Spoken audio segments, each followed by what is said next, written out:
I think so. I think authentic leadership goes kind of hand in hand with that vulnerability. I think that as an employee, you can feel if a leader is giving you one message and living another, and that like dissonance between the two things is not empowering. It's not engaging. If I think having that authentic leadership makes you more likely to follow someone's mission.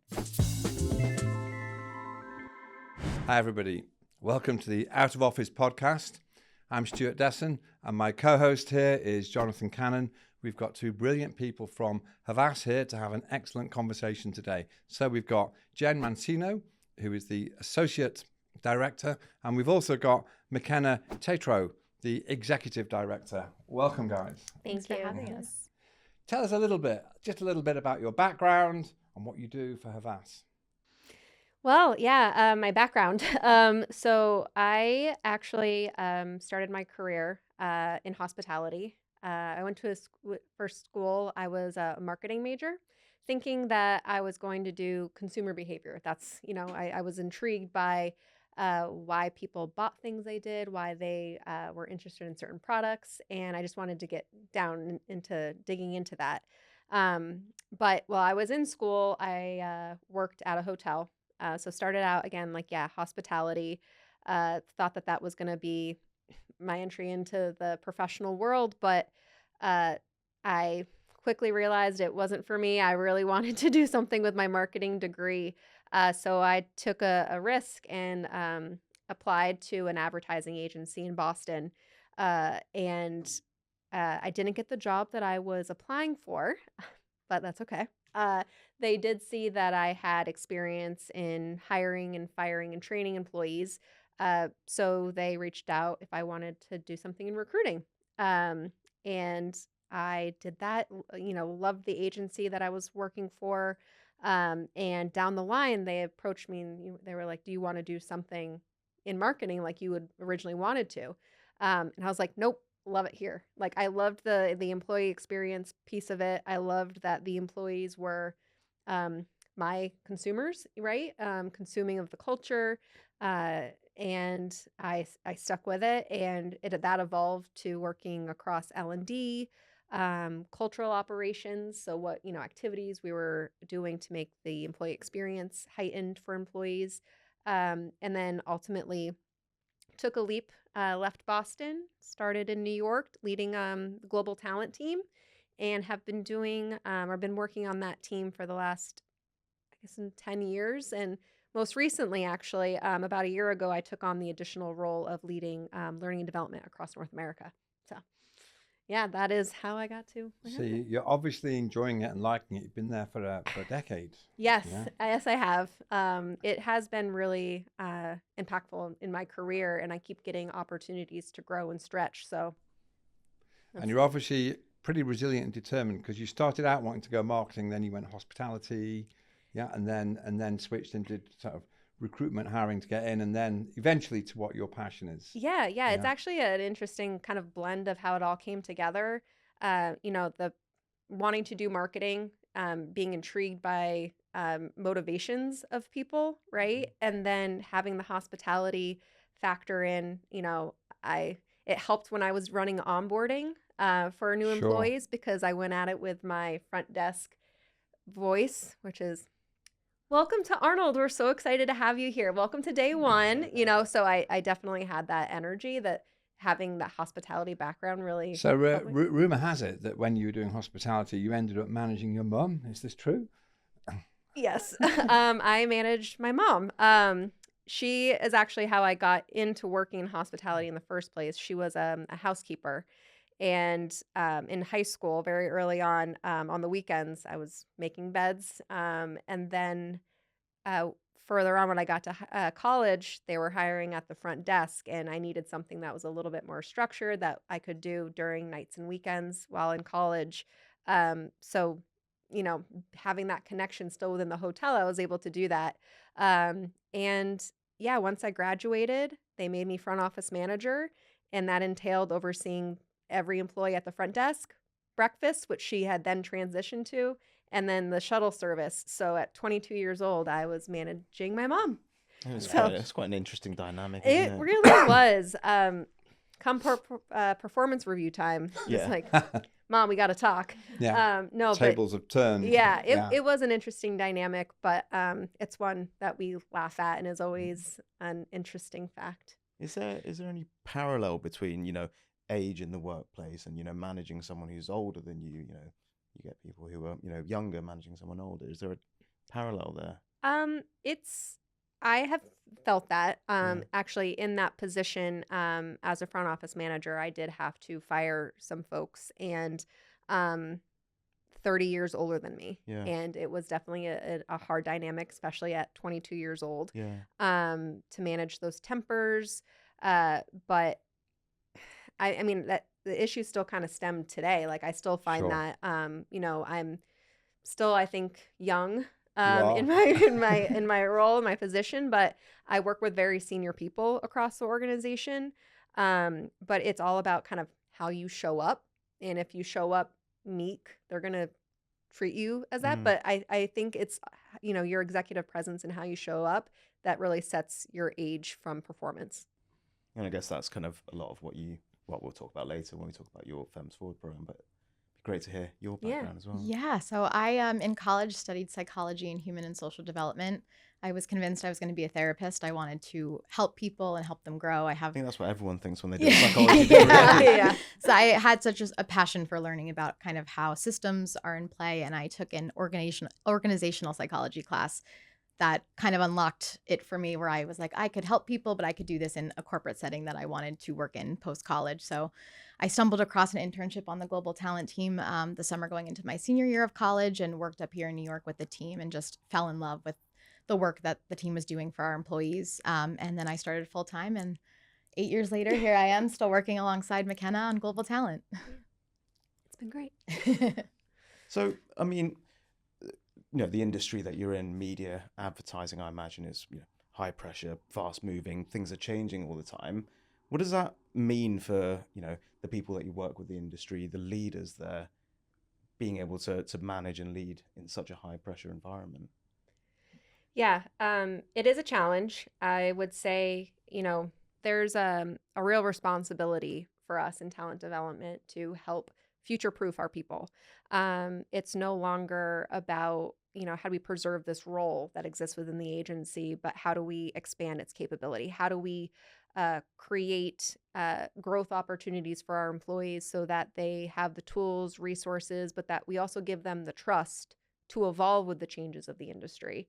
And it's, growth opportunity, and also the employee themselves they have to want it. They have to want to grow with the agency, and establishing and creating a safe environment where they want to do that is really important, because, given the shifts with AI, I feel, some employees are feeling a bit threatened about that impact and what it means for their role. And it's our responsibility to help also educate our managers and how to have honest, empathetic, but also strategic conversations about employees and where their career is heading and how can they expand their skill set so they're ready for however the role evolves. So it sounds like you're going beyond the traditional HR role where your JD is kind of a box you fit in, Yeah. and you're saying that's evolving, and people need to grow with the organization. Absolutely. We have to shift. I think there needs to be this openness to wanting to learn more, this eagerness of this curiosity, right? There's this book that I read, and I'm mad that I can't think of the author, but it's called like Impact Players. And we really want to be hiring people who are, have that, that eagerness to really want to dig Sure. in and perform, and not just show up for the 9 to 5. Like, we really want passionate people that Yes. want to see the work, that want to, that are behind the success of our clients, and really wanting to make impact. Where does that passion come from? Is it passion for the industry? Is that a personality thing? What is it? I think it's, the meaningful impact that we have on the people we're communicating to, the storytelling that's behind the ads. Granted, you can say advertising what it is, but really we're communications, right? We're here to tell stories. We're here to share experiences. so people have something to relate to, that they know that they're not in it alone, and that there, yes, are products and services out there, but it's meant to make their lives better. It's there to impact their lives in a different way. And that's what we're trying to communicate to people. And if, someone doesn't have that mindset to grow and to learn, do they struggle? Is that something you can teach? It's really hard to teach. I mean, you have to find the underlying motivations of employees and to help them, you know, see a future. And again, up to us for in talent development and across the responsibilities across the organization, managers, CEOs, they need to create this space and mission that people want to follow, because we want our employees to be invested in the future of the company. I mean, in terms of future proofing, then, how do you know what is coming? We need people to move on the fly. I mean, Okay. it's really hard. I mean, Yeah. because how do we future proof, or what do we teach now and it's going to be different in 6 months? So that openness and that kind of curiosity, I think, is something that's really valuable when we look for when we're talking to candidates, and people who are excited about messaging. Yeah. I'd say. Yeah. And when it comes to developing leaders that are ready to grow, ready to learn, but also ready to kind of help their teams and their employees grow as well, what are the key things that you're looking for from leaders in that kind of environment?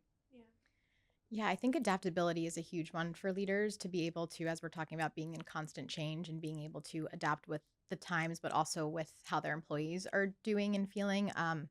I think vulnerable leadership is something that has been huge, especially in our programs when we have leaders come in and share transparently about the things they're feeling and dealing with both at work and outside of work. I think really opens up for employees to be able to understand that everyone's human and leaders are human, and it helps them feel more secure in the work they're doing. Yeah. I think adaptability too, it's like we see it, it's not like a trait, it's a skill. And it's a skill that is important for us to look at when we're talking to candidates, when we're talking to existing employees. So you can learn to be more adaptable. Yes. Yeah. Yeah. And are you saying as well, so as well as adaptability, there's something about vulnerability that you're looking for? Yeah. I'm wondering, does that link to authenticity at all? Are you looking for people to be authentic? Is that part of your language? I think so. I think authentic leadership goes kind of hand in hand with that vulnerability. I think that as an employee, you can feel if a leader is giving you one message and living another, and that like dissonance between the two things is not empowering. It's not engaging. If I think having that authentic leadership makes you more likely to follow someone's mission. Yeah. We talk a lot too about psychological safety and the importance of that in helping people grow. And setting that type of environment where people feel safe and that they feel like their voice is going to be heard. Even though we may not run with an idea, they can at least feel that they've been seen. Yes. And just being, I think, empathetic is super, so they'll super feel important. safer if the person they work for is vulnerable, open, but also shows them empathy. Yeah, Uh-huh. absolutely. When it comes to safety, like you just said there, you want someone to know that their voice is heard, but you may not necessarily act on it. How do you strike that balance between, valuing their opinion, but setting the expectation that, just because they've voiced it doesn't mean it's going to happen? I think you've done a great job for that, for me at least, in the years I've been growing on the team. I know I was always kind of nervous to speak up at first of like, oh, what value do I have in this conversation? But in a conversation, McKenna would always be like, Jen, what do you think? And it would just, even if the idea wasn't great or speaking up, it was just that I knew it would be heard. And then McKenna talking me through either why we will go with that or maybe that doesn't work because of this. And I try to do that too with other members of the team, of using the expertise and experience that I've had on the programs of why. So you've kind of experienced it here, and then you want to do that for others. Exactly. Yeah. It's like an improv approach too, right? Like yes and. Like, yes, I love that idea, and we need to consider this. So maybe we need to pivot, but at least you're acknowledging and you're giving, junior employees on your team a stage to perform on, but also an exit. And that's really what I like to push for is, in that sense of making sure Jenn could either have an opportunity to speak on something or not. It's Jenn, anything to add? Like, or Jenn, like, correct me if I'm wrong on this, but it opens the door, it opens one wing of the stage to Sure. come in. And then on the other side is, if I'm getting a sense, or I've told my employees too, like, okay, if you're finding you're tripping up on something, Mm-hmm.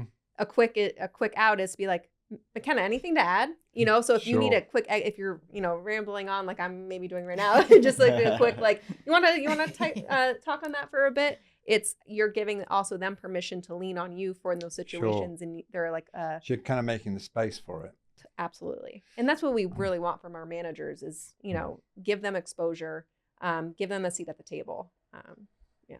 I'm curious about the gender angle on that, because over in the UK we had Margaret Thatcher as a prime minister who was rumoured to kind of pull up the drawbridge. So yes, we had a female prime minister, but wasn't necessarily making the space for other people to follow through. So tell me about the opposite. It sounds like you're kind of doing the opposite. You are making the space for other women in leadership. Could you just speak to that? Yeah, I think it's really important to open that door, especially when we have senior women leaders. I mean, we see it all the time with them volunteering and raising their hand to take time out of their schedule to come speak at our panels or speak at our programs and uplift women with them. I think there's over the years and over time, women have had to go through a lot, and it's ever evolving, but having that openness to be like, this is what I've learned and let me share that with you is huge. Is advertising communications that traditionally a male dominated industry? So it is actually female or Okay. women predominantly. I would say it's like 60-40. Okay. But where it starts to shift is around our leadership levels. So Okay. when we start to see that senior manager, director level, men start to outpace women. Okay. So even though kind of the general workforce is maybe more women, Yeah. as you kind of go up, kind of men start to kind Yeah. of be overrepresented, Yeah. perhaps. So Mhm. why is it then that Havas have decided to invest in this, with your Fem Forward program? Yeah, it came from that when we looked at the people data and saw that women were falling behind at these senior manager director levels. So we wanted to understand why that was happening and help bridge that gap. So we looked into a lot of the things that may be holding women back from those positions, and there's a lot of factors that go into play. But that's kind of where we started with the strategy for Fem Forward is how can we not only upskill that women, but create the space for them to connect with one another and recognize patterns and normalize their feelings and help them take that next step in their career. What were those things that you noticed in terms of those barriers? And was it behaviors, beliefs, by women, about women? Was it something structural? What was it? Oh man, there's a lot of factors. Yeah. So there was, confidence gap, ambition gap. We've got societal gender expectations. The nuances can go on and on about this. And so, of course, when we go into designing a program, we go at it with initially like a pilot, right? We know we're not going to have it at 100%, but we want to have enough of it so we can get a feeler. And that's why we're super focused on feedback and, how can we evolve this the next iteration to make sure that we're providing relevant information that's going to be helpful for our employees and our participants of our programs. And talking about kind of your confidence gap, ambition gap. So what is that? So is that within women, there's a difference in confidence levels compared to men? Jenn, you went on it? Yeah, I think there's a lot at play, but in the confidence gap, for example, or ambition gap, it might be women being more comfortable in their roles of like, I've got this, I'm nailing it, I'm doing great. Like, I don't know what that risk is going to be to take the risk of that Okay. next role. Yeah. Whereas men may feel more confident. It's partly about risk taking as well, is it? I think about that. Women tend to, when there's the example of the resume, right? Or like the job description, and a man will apply to it even though he may only be 70% qualified but like women tend to look at it and think that they're not qualified unless they meet 100% of the qualifications for the role. So I think there's that. There's ambition gap. I think that what I've learned about the ambition gap is it's not a one size fit all, right? Some people are looking for scale, right? Some people are looking for depth. Some people are looking for flexibility. So we really need to be I guess, mindful of the motivations of these employees and what's going to be driving them. And, you know, it could be that they are really good at their craft and that's all they're set to do.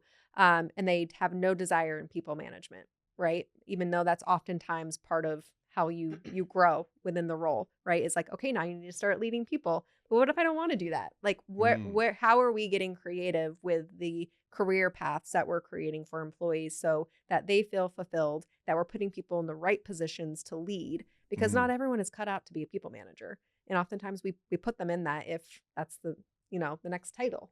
So, Mm. Then the question comes, right? I mean, if we're talking about there's a difference in confidence levels or ambition looks different, whose responsibility is it to fix that then? Is it on the company? Is it on, the individual themselves to be able to build up that confidence? I think it's an effort from everybody. I don't think there's one solve to it, but I think what we can do as talent development people is give them the skills for them to use as they see fit. I think we see a lot of times in programs, the people that are in them are throw Mm. themselves into it, and we say, you'll get out of this what you put into it. And so we want to set them up for success, but it is on the employee too to take the skills that they have and help themselves grow too. yeah, a really good. I mean, this is why I think managers are so important to the employee experience because you want somebody who's investing, who is invested in your career and is there to help you grow Mm. and to navigate certain things. So when you don't have a manager that's looking out for you in that way, it makes it really difficult to navigate. Like, okay, can I do this? Right? I was really fortunate, enough to Yes. have a really just amazing manager and sponsor throughout my career and um putting me in opportunities and places and to do things that I thought I had no business doing, and it was kind of then where, and it still happens but it was then that I realized confidence comes from, stepping into the opportunity. You're not going to get confidence before the opportunity. So when that Mm. kind of aha moment happened for me, it was like, all right, let's jump in. Let's see it, and let's take the risk. And I think in even attending Fem Forward panels, and hearing from senior leaders across the organization, what we what I think is most valuable is hearing about the chances that people took, Mm. you know, and I think it's a lot about that is taking a chance and being okay with the unknown, which I think for women is harder, because there are a lot of circumstances that we have to be mindful of, and as women, I think we often don't think about ourselves. We're thinking about the people around us more, and it's inherently a part of us that we're nurturers, right? There's Mm. this maternal instinct that we need to pick up the slack. We need to check in on everybody to make sure everyone's, feeling good or, emotionally we get, I think, strained a little bit more because we care about the emotions so deeply of the people around us. So I'm wondering about your lived experience of the confidence and also the ambition.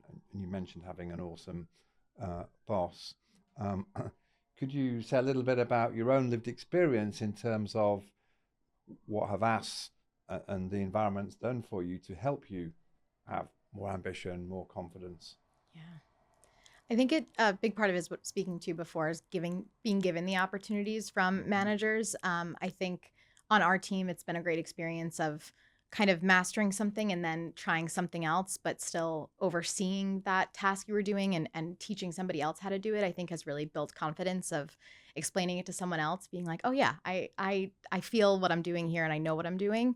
But having the support has been huge, and just being able to try and stretch and having the space that if it doesn't go great, it's going to be okay. And that really helped me at least stretch new muscles and be more confident. You have to say that. Your manager would say it to you. I'm just Great validation. kidding. Yeah. I mean, your experiences with the Fem Forward program, then, in terms of the people who go through it and come out the other end. I mean, what are some behaviors that that you see kind of changing again and again, for the better?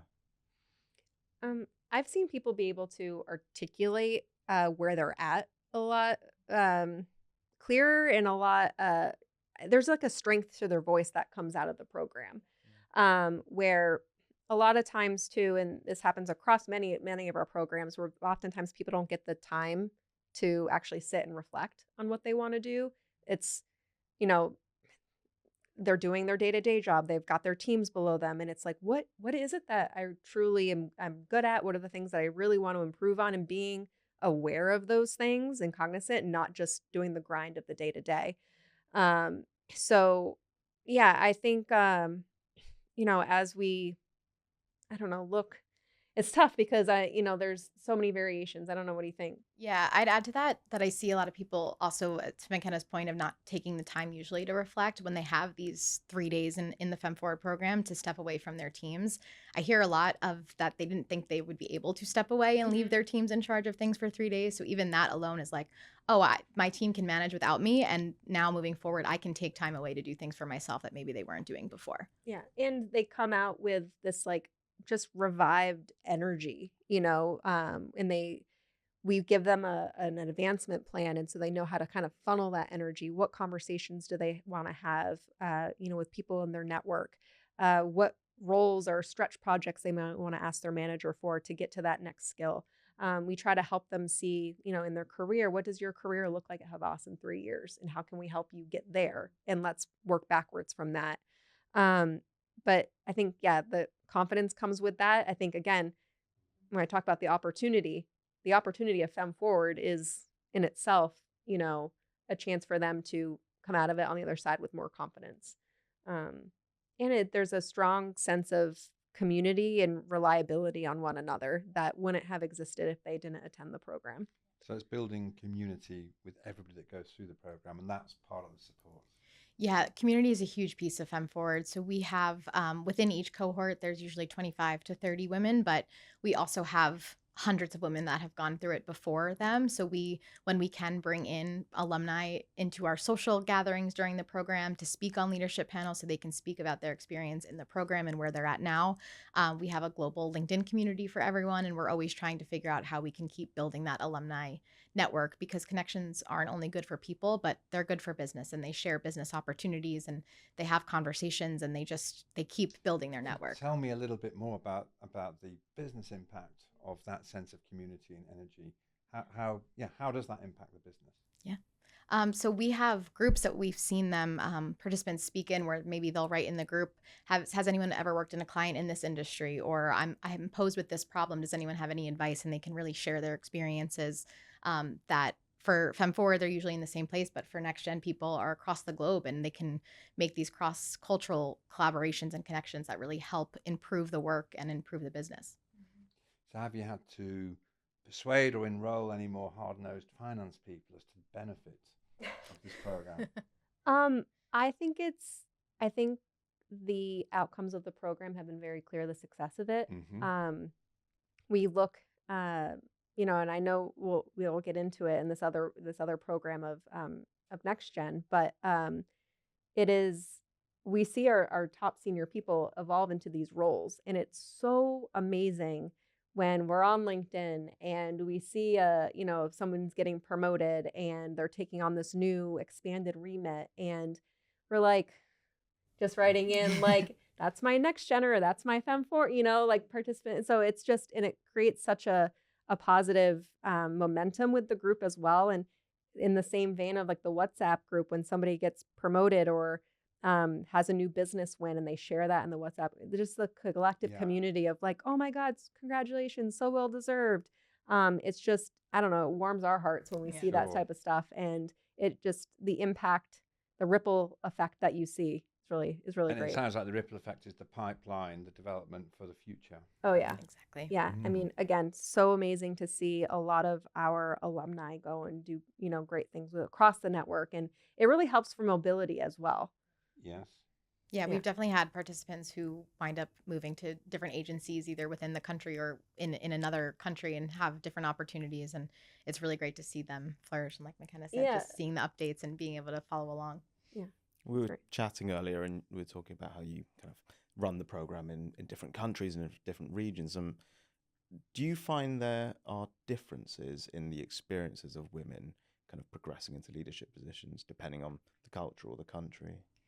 There's small differences, I'd say, but I think the biggest impact of Fem Forward, at least for me, was seeing that these are universal challenges and experiences that women face no matter where we go. We hear the same things, and that's why our content doesn't have to be redeveloped in every place because women are experiencing a lot of the same things no matter where they are. Yeah, I think a lot of the examples or the exercises we do will have a different cultural lens. Maybe there's, because there's different hierarchy, that happens between maybe in the US and the UK versus APAC, right? So we do take in uh, you know, those insights and considerations as well. But for the most part, it is pretty surprising how similar the experience is, even though it's differing on levels of of intensity, I guess. I want to go back and talk a little bit more. You were talking about the impact of your mentor on your career, and you were talking about how you see some of that kind of flowing through to your experience of kind of going into a leadership position. Were there any specific turning points or specific triggers that kind of made you realize what you needed to work on to be able to develop, or kind of turning points in your journey to becoming a senior leader? Yeah, I think for one that stands out that was kind of a turning point for me was coming out of the pandemic when we switched. We had gone virtual in Fem Forward during the pandemic, and then we were coming out and switching it back to a hybrid format. And that first one we were piloting was in Paris, and I remember McKenna saying, "You're going, I'm not going." And it was me and one colleague at the time, and I remember being like, "It's just me going there. What?" And that was a big step up for me because I was the one interfacing with the senior leaders there and leading the leadership panel and kind of being that sole point person on site. And it was a huge experience. And like McKenna said, you get that confidence from stepping into that opportunity. And that was a really big turning point where I was like, okay, I can do this. And I have the support to be able to do it and the trust. And that allowed me to really flourish I assume there. it went well then. It did go well. It did go well. Still running I knew it. it would. I knew it would. Yeah. I don't know. Again, the I feel like I have these days. I mean, I came into today, being like, am I a thought leader? Like, like it's just you take a moment and you just want to it's these opportunities where you take a moment and reflect to be like, oh wow, I do have a point of view. Oh wow, like I am making like it just takes a little something to bring that thought to mind. And um, I don't know, it seems like it's on the daily that I question myself, but I have a really strong team behind me to support. I know that if I were to ask that question of myself, like, am I doing a good job? You know, everyone around me would be like, all right, McKenna, like, be real here, like, so, sometimes, and I like to have a little inbox on the side of my Outlook that is just good feels.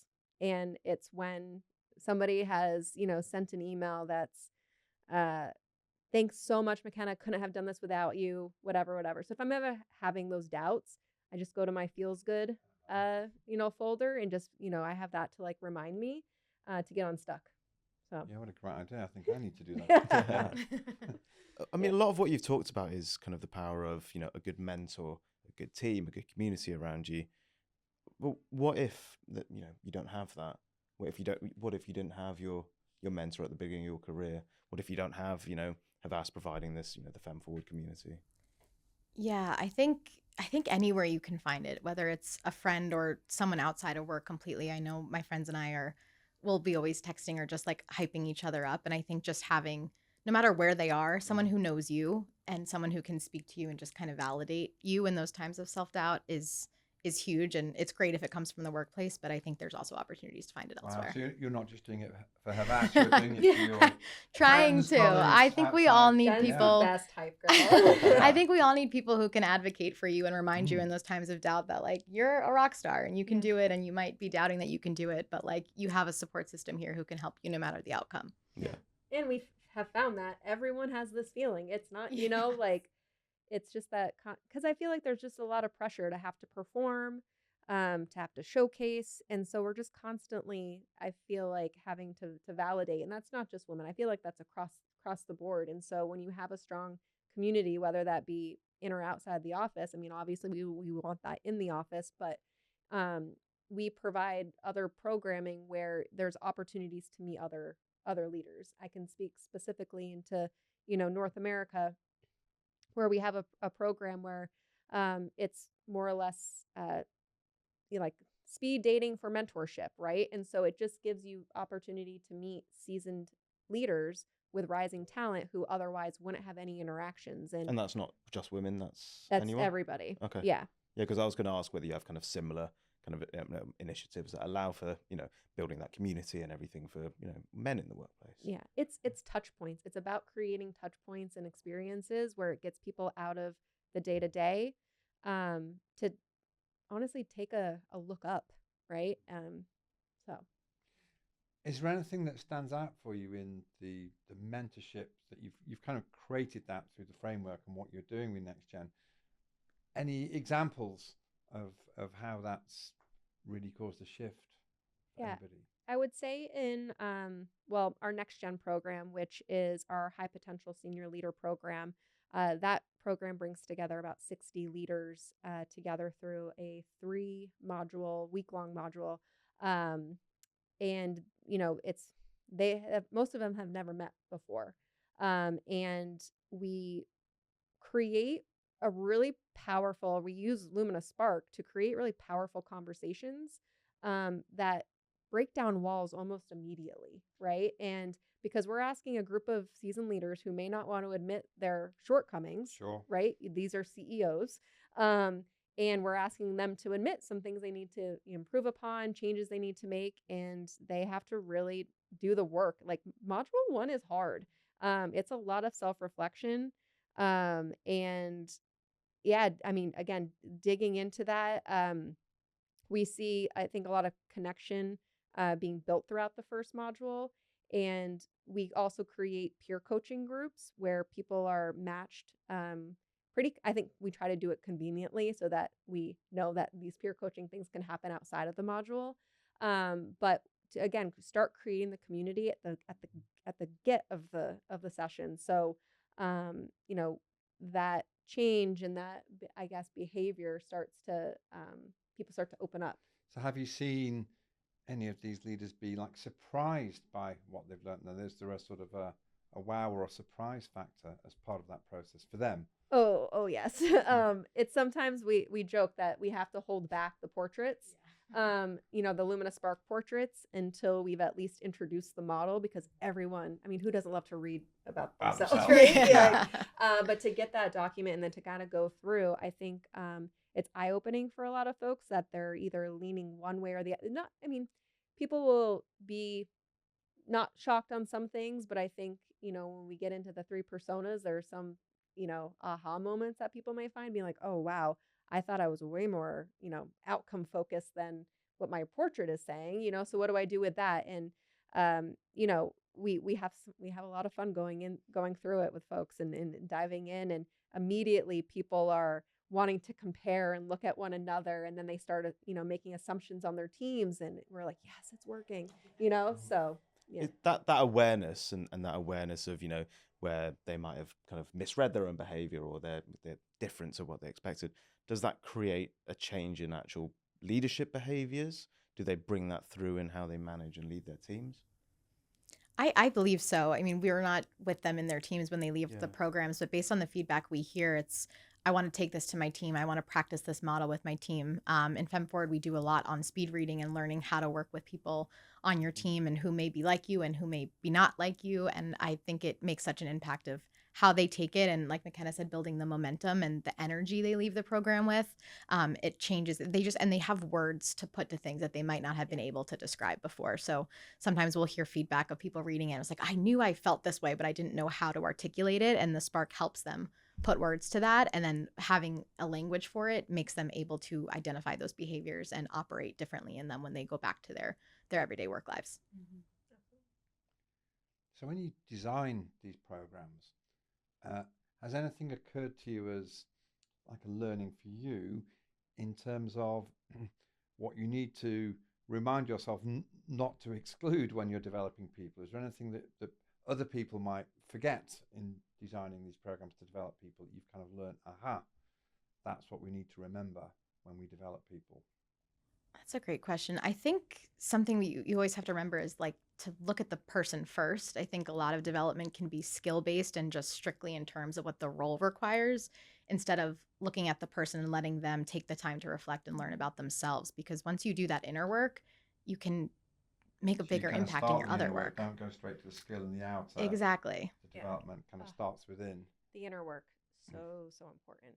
Yeah, because you can't really build on how to, the skills to lead your team or within your role or even technical skills without understanding a bit about yourself and how you respond to situations. Your Yeah. motivations, what drives you, what maybe holds you back, and What are your triggers? yeah, exactly. Yeah. So there's more clarity that I think comes with that. Mhm. So And looking back on your journey and kind of your progression through your career and Havas and so on, is there anything that you kind of wish you'd known earlier?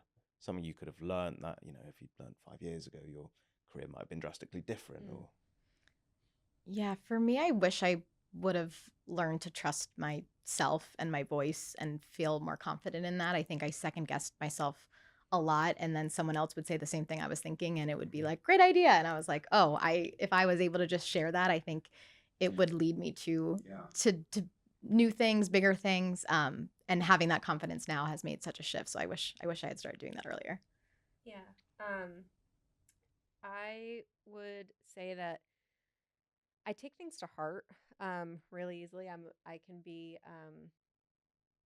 yeah, I take things to heart. I take things personally. I want to, I guess it's the hospitality background in me, but like I want to serve, I want to make people's experience really happy. And so if there's, you know, any mishap, I feel like it weighs on me 10 times more. And um, I wish I just knew that, what seems like a boulder now is going to seem like a grain of sand later on, and just to get myself out of that funk a lot faster, because it does it's paralyzing, right?